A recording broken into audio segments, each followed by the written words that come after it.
Juan Luna was a Filipino painter, sculptor, and revolutionary born in 1857 in Ilocos Norte. Lahat tayo kilala siya sa kanyang famous painting known as Despoliarium. Isa tong malaking oil painting kung saan pinapakita ang resulta ng isang gladiator battle back in ancient Rome.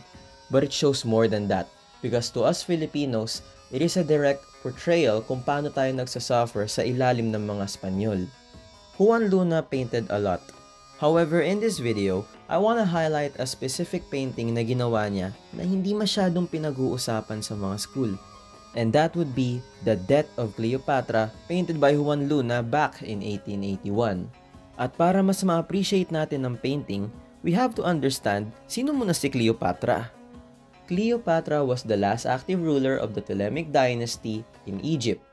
Nakilala siya dahil sa kanyang karisma, edukasyon, at ang kakayahan niyang magsalita ng iba't ibang lingwahe. Dahil doon, nakilala niya si Julius Caesar.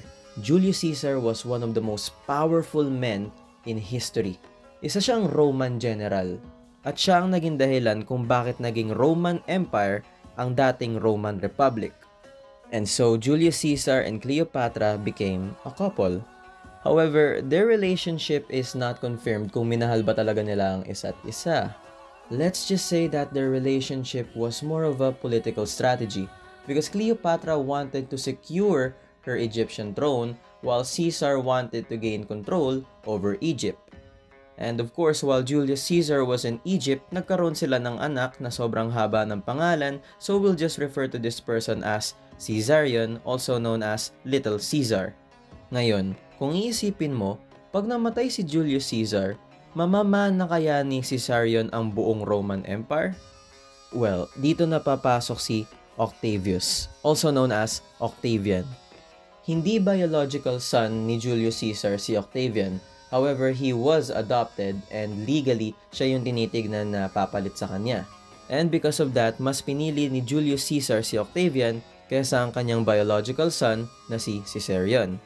Another reason is, si Octavian kasi ay isang Romano, while si Caesarion naman may dugong Egyptian. So mas pipiliin talaga ng mga Romano ang kapwa nilang mga Romano. Surely hindi magkakaroon ng problema in the future, right? Anyway, balik tayo kay Julius Caesar. As I said kanina, Julius Caesar was one of the most powerful men in history, and during his time, the Roman senators saw that as a threat. Ayaw nila kay Julius Caesar dahil nagmumukha na siyang diktador. Dahil doon, pinatay nila lahat si Julius Caesar. At this point, a lot of political things happened, but fast forward tayo to the future. Julius Caesar is now dead.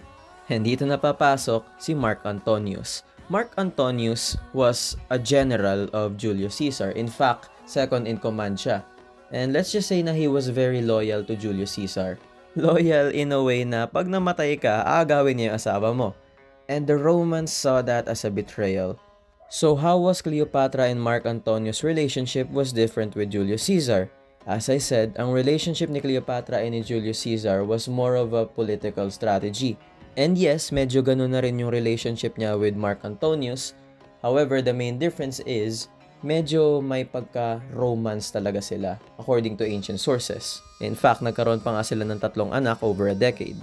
However, the two of them supports na dapat ang papalit kay Julius Caesar ay ang kanyang biological son na si Caesarion or Little Caesar and not si Octavian. Because of this, there will be a great battle known as the Battle of Actium.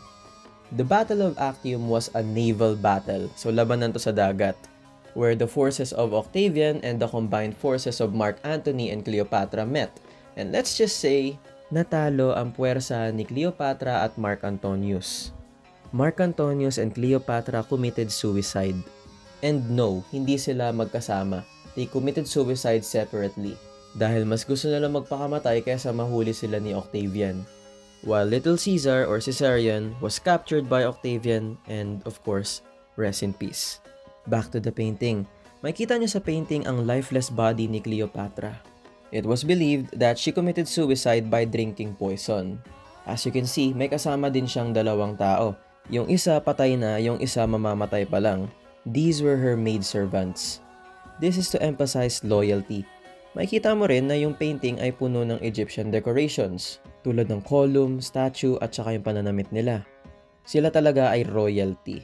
Pero dahil hindi na sila welcome sa mundong to, they have to leave na. And that is basically the painting of The Death of Cleopatra by Juan Luna, painted back in 1881. Currently, the painting is on display at the Museo del Prado in Madrid, Spain. Wala po siya sa Pilipinas, unfortunately. Ang makikita mo sa Pilipinas ay ang Spoliarium, currently displayed sa National Museum of Fine Arts sa Manila. Now, even though hindi masyadong famous ang painting ni Juan Luna's The Death of Cleopatra, it is still relevant because it shows Filipino excellence in Western art traditions. In fact, nanalo pa nga to ng silver medal sa Exposición Nacional de Bellas Artes in Madrid.